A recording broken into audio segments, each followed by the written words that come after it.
Hello and welcome to HistoryPod. On the 4th of January 1642, King Charles I of England attempted to arrest the 5 members of Parliament, prompting the English Civil War and his own eventual execution for treason.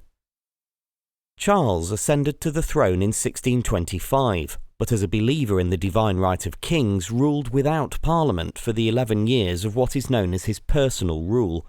During this time, his policies, particularly those regarding taxation and religion, were met with hostility from his subjects.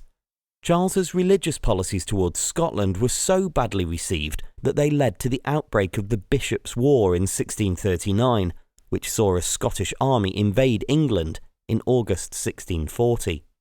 The king became convinced that the Scots had been encouraged in some way by the 5 members, John Pym, John Hampden, Denzil Holles, Arthur Haselrig and William Strode. Charles was afraid of them turning the London mob against him and, having heard rumours of a plan to impeach the Queen, charged them with treason. The 5 members failed to respond to a summons on the 3rd of January.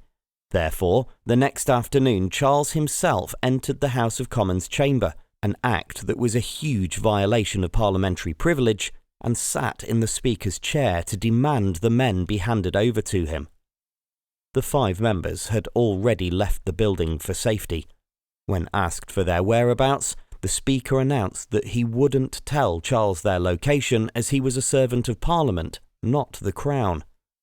Exclaiming that, "The birds have flown," Charles soon left the capital and began to assemble his forces. The English Civil War began just a few months later.